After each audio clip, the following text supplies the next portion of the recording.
Listen here, Sonny. When I was a boy, this whole place was different. There sure wasn't the interwebs or the Google. Ooh, sure as heck wasn't no dang the Facebook. No, sir. It was a different time, a different place. What was it like when you were a boy, Grandpa? Well, Sonny boy, them's the magic words for old people. Get comfortable. It's story time. Now use your imagination, boy. There we go. That's nice. Yeah, back in the day, this was all forest. For as far as the eye could see. Look at me! I'm a strapping man again. I have my youth. Much like the forest of old, I am renewed and reinvigorated. Wow,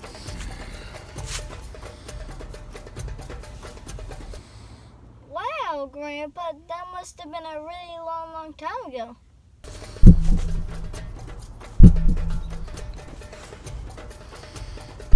What the devil is that? What the devil is making the earth rumble and tremble so?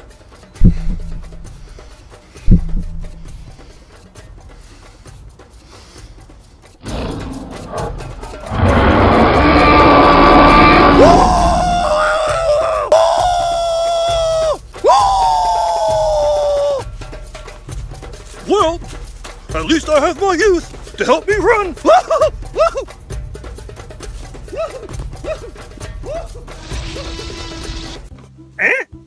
Have some respect, you rascal. I ain't that old. But times have changed. All of this wasn't here. But now everything is different. The city's popped up and dominated the land. Nowadays, it's all different. Back to the present. My voice. Oh, it's crackly.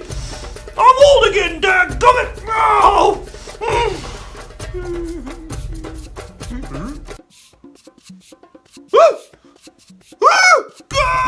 I can't run, I'm old!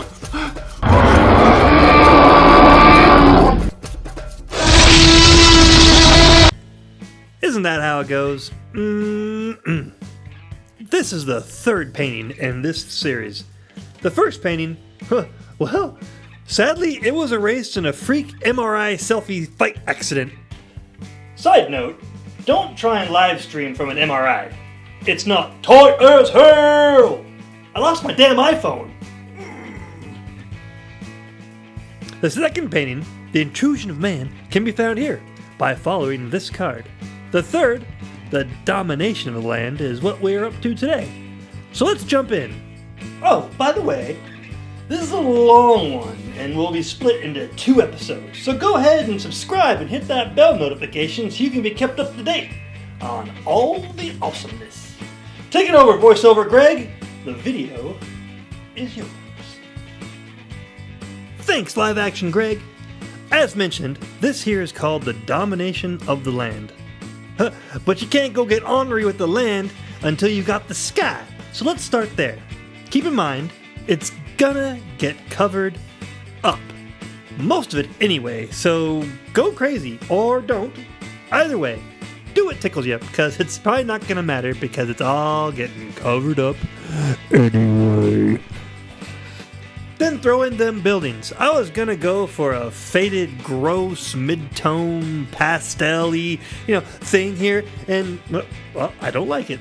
Which is fine. I will paint over it again. And again. And again. And again. And again. Again, man, seriously, I should just start with tape to get my lines nice and straight. But I like to be able to see what I'm taping. And I am doing this whole painting from my imagination. So I need some foundations foist. So I throw stuff up and see if I like it. See if the placement is good.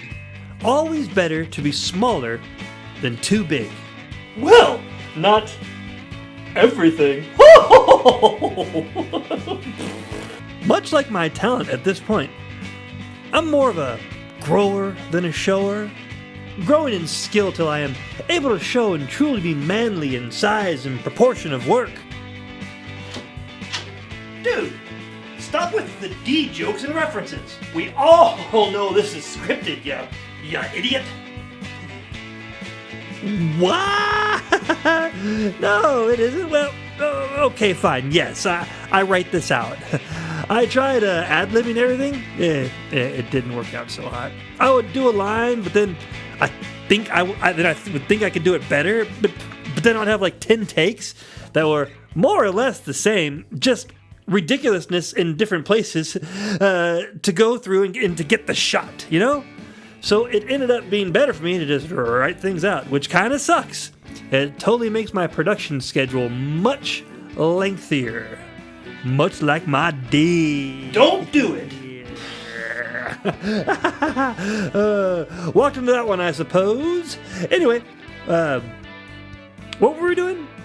Ah, yes. The painting. You knew what we were doing. Stop playing. This is all scripted. Man, it's that guy. Shut up.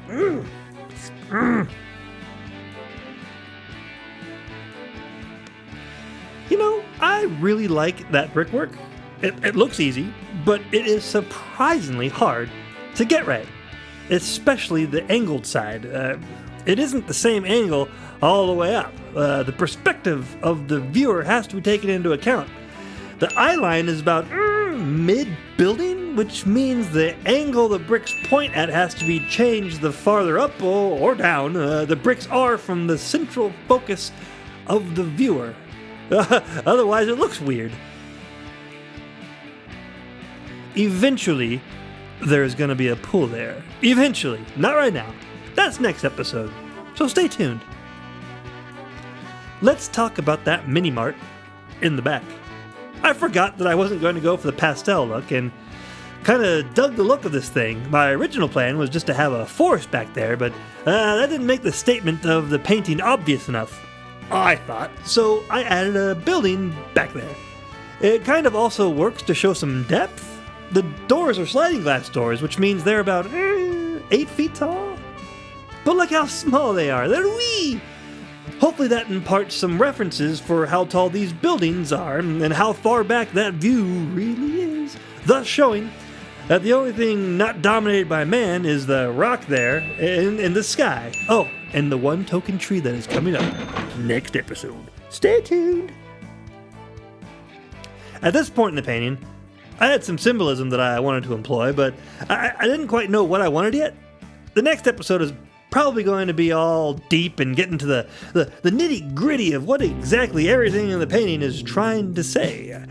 I think that's all we got for today, though. And come on back real quick, and let's finish this painting up together. Take it away, live action, Greg. The video is all yours. So do what you want with and toy with. Haha. Thanks, voiceover Greg. I think that is all I got for today. I'm really excited about this painting. I hope you all are too. Right now, I have really cool ideas getting flushed out. I hope you'll join me for all the craziness and all the paintings, the music, and the food. I love you.